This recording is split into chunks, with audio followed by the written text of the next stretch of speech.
দীর্ঘ প্রতীক্ষার অবসান। দিনহাটা শহরে মিনি স্টেডিয়াম তৈরির কাজের সূচনা হলো। মঙ্গলবার শহরের পায়োনিয়ার ক্লাব প্রাঙ্গণে মিনি স্টেডিয়াম তৈরির কাজের সূচনা করেন উত্তরবঙ্গ উন্নয়ন মন্ত্রী উদয়ন গুহ। পাশাপাশি বয়েজ ক্লাব এলাকা থেকে চড়ক মেলা মাঠ পর্যন্ত হাইড্রেন তৈরির কাজের সূচনাও হয় এদিন। জানা গেছে প্রায় 1,58,23,596 টাকা ব্যয়ে তৈরি হবে এই দুটি প্রকল্প উত্তরবঙ্গ উন্নয়ন দপ্তরের সহযোগিতায়। এদিনের অনুষ্ঠানে মন্ত্রী ছাড়াও উপস্থিত ছিলেন উত্তরবঙ্গ উন্নয়ন দপ্তরের এক্সিকিউটিভ ইঞ্জিনিয়ার সৌরভ ভট্টাচার্য, দিনহাটা পৌরসভার chairman Gourishankar Maheshwari, vice chairman Sabir Shah Chowdhury, pioneer ক্লাবের সভাপতি ডক্টর অমল বসাক সহ আরও অন্যান্যরা।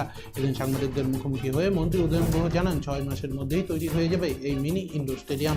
খেলাধুলার বিভিন্ন রকম সুযোগ সুবিধা মিলবে সেখানে। উত্তরবঙ্গ উন্নয়ন দপ্তর এই মিনি স্টেডিয়াম পুরোপুরিভাবে তৈরি করে দিলেও দেখভালের দায়িত্বে থাকবে ক্লাব কর্তৃপক্ষ, এমনটাই তিনি জানিয়েছেন।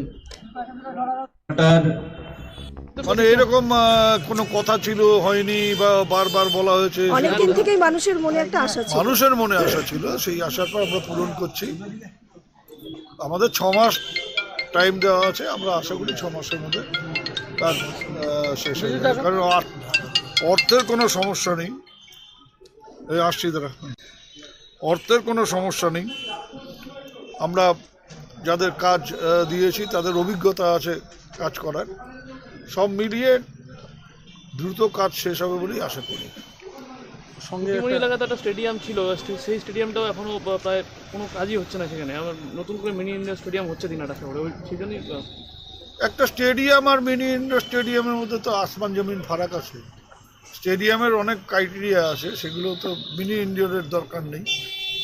মিনি ইন্ডোরে জায়গা কম, মিনি ইন্ডোরে আর্থিক বরাদ্দ স্টেডিয়ামের তুলনায় কম। মিনি ইন্ডোরে স্টেডিয়ামের ক্ষেত্রে একটা এন্ট্রান্সের ব্যাপার থাকে, যার বড় একটা রাস্তার দরকার স্টেডিয়াম পৌঁছতে, পার্কিংয়ের জায়গার দরকার আছে।